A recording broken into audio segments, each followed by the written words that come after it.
Namaste to all. This is a very important topic, and 99.99999% of all of us are victim of this. I am trying to keep this video title as 1 month back because every one of us, we are knowingly in the trap of the past memories. 1 month back, my mother was alive and today she is not there. My father was alive, he is not there. 1 year back, my wife was alive and she is not there, or my husband was there, he is not there. We memorize people who have passed away. 1 year back, I had 1 crore rupees in my bank account, but suddenly somebody got hospitalized. I have to spend all my money, and today I have only 1 lakh with me. I don't have money with me, so I am sad.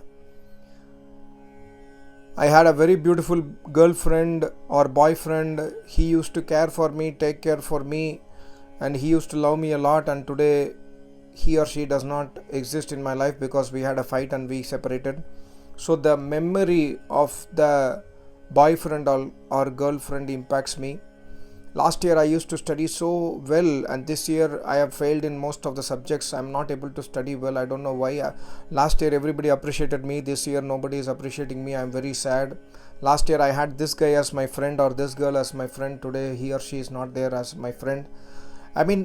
Most of us are victim to the past memories, and we are sad due to those memories. We have that impact of that incident, and then we get sad, but we do not think about getting out of this. We are in the trap. We know that we are in the trap. We know that we are sad. We know that we are depressed. We know that we are in anxiety, but we never take any effort to come out of this trap. Because we are not able to. That's the fact. It's not that we are not taking effort, but we do not know what effort to take. We are trying to spend time in various books or YouTube videos or Instagram postings. We are trying to divert ourselves for some time, but again we come back to the same position of depression, anxiety, loneliness, victim of past memories. This is a very big problem. I am seeing this everywhere. So I was just thinking that why Rishi Muni, they wrote so many books. What is the need for a Rishi Muni to write a book? For example, Upanishad. Upanishad is the knowledge given by an Acharya to a disciple. Why that Acharya wrote that book as an Upanishad? He need not write. It is a waste of time for him from his point of view, because he is a Samadhist yogi. But see, every yogi, even my Acharya is 84 years old. He is writing 4 books now. After writing 40 books in the last 30 years, now he is writing 4 books. That means he is at the age of 84. He is trying to do what a 30-40 year old person will do. He is writing 4 books now. Is it possible for a normal human being? It's quite impossible. And they don't write books for money. They don't write books for name and fame. They write books to give a knowledge to the society, so that people like us who are in this situation of victims of past memories, or we are sad, we are in depression, we are in anxiety, so that we may read those books and try to come back towards Almighty God. That is the only reason Rishi Munis write books. When I read for example Yoga Sutra, it's one of the best book ever that can be written by a Rishi Muni as per me, and my Acharya's book is decorating that Yoga Sutra. And Yoga Sutra beautifully handles this issues of vritti. And the moment we understand what is vritti, what is memory, what is sleep, what is mithya jnana, what is avidya, when we try to understand these simple things in the life which we never try to understand, then we can try to work towards a path where we can try to come out of this. And that is the reason why Yoga Sutra was written probably by Patanjali Muni. And that is why he says Ata Yoga Anushasanam. Anu means baad mein, afterwards.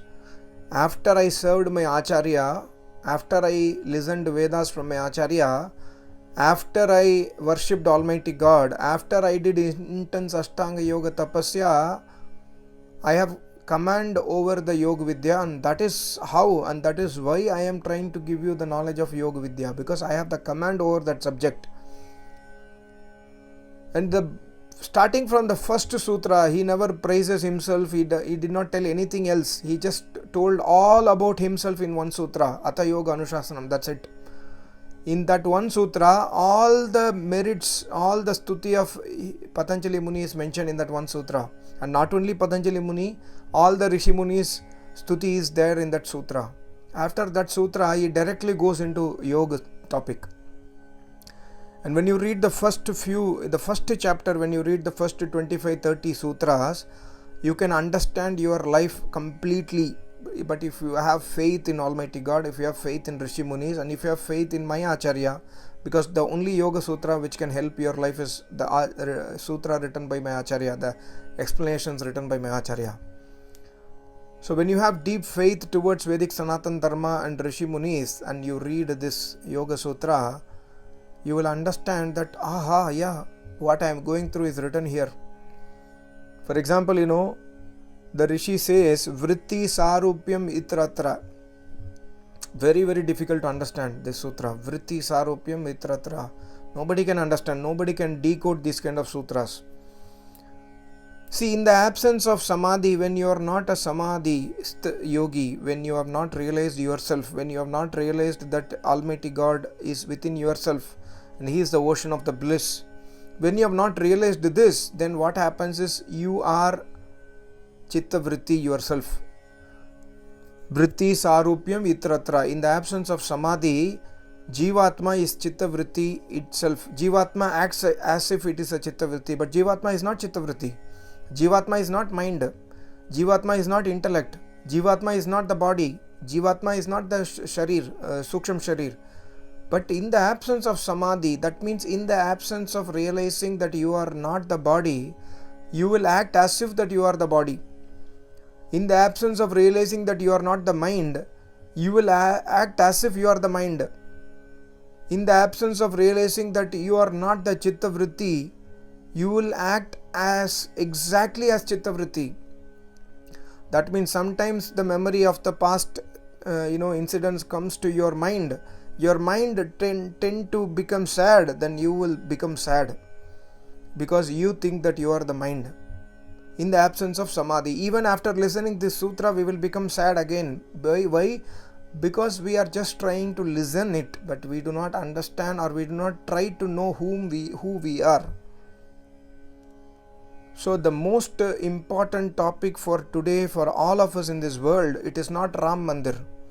It is not some French president visiting India, Modi is doing this, Modi Sarkar has promised this fulfillment. It is not our topic.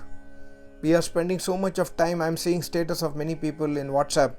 They spend so much of time in politics, so much of time in Ram Mandir. People trying to explain, no, Babar only destroyed the Ram Mandir, he built the mosque, so we built. This kind of explanations going on. And some of the group of people are sad because of their they lost their mother-in-law, like I lost my mother-in-law. I can see my family, they have the impact of the memory of my mother-in-law. Even I have it. But when I see my wife's sister, my father-in-law, I can understand the impact of absence of my mother-in-law. And similarly, you would have lost your if you had lost your loved ones, you will have that impact of their absence. We are trapped in that pain. Maybe we are not sad, but we are having the pain. Maybe we are not crying, but we have the pain. But are we really in a position to understand that we have to overcome this pain, number one, and number two, we can never be in pain? That is what Patanjali Muni says, Vritti Sarupya Mitratra. You are actually not in pain, but because you do not know whom you are in pain. Because your mind is causing that pain and you think that you are your mind. The same like example, even for a Rishi Muni, Sri Krishna lost his son. Many Rishi Munis, they lost their life partners, they lost their wife. Even if it's a female, they lost their children or husband, etc. But they do not get into pain because they know who they are. So the most important subject for all of us in this life is to know who we are, and that is only possible by the blessings of Acharya and Almighty God, because you cannot know who you are without the permission of Acharya and Almighty God. The Vedanta has spoiled this entire world today because Vedanta says that you are that Almighty God. Just know that. That's it. Of course, they have the same techniques. They follow many of the techniques in the Vedas and Ashtanga Yoga philosophy. But they say, end of the day, you are Almighty God. But that's not the fact. Vedanta can give temporary relief for one life. If you follow the Vedanta techniques, you can surely be happy in this life, but you will not get a human birth in the next life, because the entire concept of Vedanta is against Vedas. And when we do anything against the Vedas, we will never get a chance to come back to this human life so that we can worship that Almighty God. We will be in the Andhakar Yonis. This is what we are forgetting today. So if you are a victim of your past memories, what you must do, you must try to very, very seriously take effort towards Swadhyaya. I cannot say that you have to go to my Acharya, because you live in South India, you live in Western India, you live in Eastern India. It's not possible to find an Acharya. For sure, I can understand the Vivashta today. We are all having our own, problems.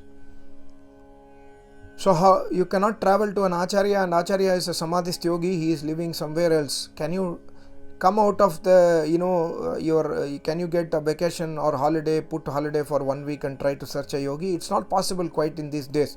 But where there is a will, there is a way. I try to do it always.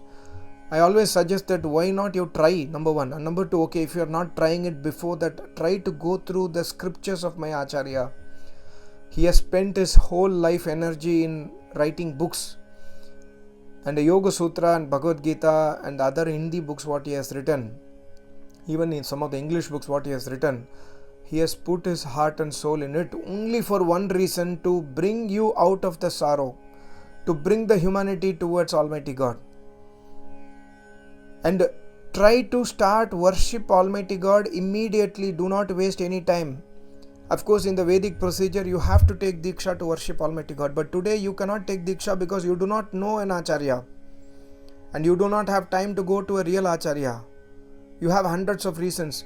So, okay, Diksha, you must have that aim of Diksha, but at least start worshipping Almighty God. My Acharya has, in this YouTube channel, he has made 700 plus. He has not made. Whatever he was talking, we were, it was telecasted live in the Yajna. So, try to go and understand the secrets of Vedas from my Acharya channel. My channel is really, not even 0.0001% of my Acharya knowledge. Whatever I tried to learn from my Acharya, I try to give you, but nothing of my knowledge is mine. Even though I say that, everybody is victim of this, I'm also a victim of this. I'm just trying to help you and help myself, that's it, in the light of my Acharya. So try to do Swadhyaya, number one. Swadhyaya means Swa Adhyayan. Who are you? Who are you cannot be known just by asking the question, who are you? It can be known only by external Swadhyaya. You must worship Almighty God. You must do everyday Gayatri Mantra Jap. You must pray to Almighty God to show you the right path. You must pray to Almighty God to show you the way to Acharya. And you must call that Almighty God by His name. That is called as name Jap. If you do not call the God, He will not turn to you. And if you call God by your own names, Sri Rama, Rama Rama, Krishna Krishna, He will not turn to you, because He is Satya Swarup. He listens to the truth. He doesn't listen to the lies. So take a step, Uttishtata Jagrata. We must wake up today. Take the step towards Swadhyaya, point number one. And point number two, understand to just try to loosen yourself. If you know that you are too much close to anyone, you are so much close to your husband, you are so much close to your wife, you are so much close to your son or daughter or parents in mother-in-law, father-in-law, or your friend or your boyfriend, your girlfriend, you are so much close, you know for sure that your life is ruined without them, then you are already ruined, I am telling you. So try to wake up from this attachment. It's not that you must break the relationship. You must try to understand that I am in attachment, and how do I get out of the attachment? You can get out of this attachment by tying the rope of attachment towards Almighty God. Otherwise, there is no other choice. So, try to write down who is the closest person in your life, and try to untie that attachment knot. And untying this attachment knot does not mean that hating them. It means to maturely explaining to your inner self that I have to survive without them tomorrow, because if suddenly he or she dies, you are again ruined. So try to wake up from attachment, and only way to wake up attachment is Almighty God. There is no other way. Only way is Acharya. There is no other way. There is no other Vedanta way. There is no YouTube video available. There is no book available to remove you from attachment. Yes, books like written by Maharishi Dayananda Saraswati, books written by my Acharya can surely help you, on let's say Aurobindo, surely help you to some extent. But a live Acharya is needed. Worship of Almighty God is needed. So try to start everyday Agnihotra, not for formality. If you do for formality, God will be formal with you. If you do with love, God will love you. Please understand this difference. So these two things are extremely important. Swadhyaya, reading the books written by Acharya, everyday worship of Almighty God, name jap of Almighty God. If you have 24 hours of time, try to spend 2.5 to 3 hours every day without fail. And if you spend 3 hours every day for Almighty God, I am sure in the next 6 months you will be out of depression, panic, etc. etc. I'm sure. And I'm sure you will find an Acharya. I'm sure you will get Diksha. And after Diksha, after Acharya, knowing the Acharya, try to be in his contact all along the life until your last breath, or his last breath, or her last breath. Acharya can be male or female. So these are the things which might help you to come out of this, issue of past memories. Because the past memory, I'm in Japan now, I can see this country is in depression. I can see my colleagues, I can see the people whom I interact with, I can see everybody is in, because of loneliness, because of anxiety, because of fear of death, because of closed ones, they have left them. I'm close to somebody so much, they have died, and suddenly I'm an orphan. My daughters, my son, they have left me. So people are in depression.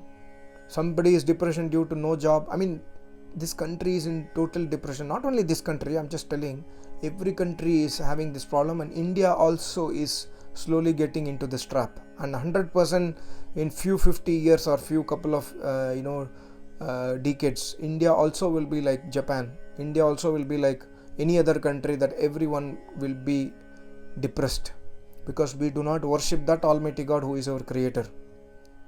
We do not follow the knowledge of Vedas, which is the knowledge emanating from Almighty God. We are not, we have totally forgotten Sanatan Dharma. We are trapped into modern Hinduism. We are trapped into Islam. We are trapped into Christianity. We are trapped into other religions. But we have not understood what is Vidya, what is Almighty God, what is Vedas. So that's why I thought of making this short talk. Thank you so much. Namaste. Om.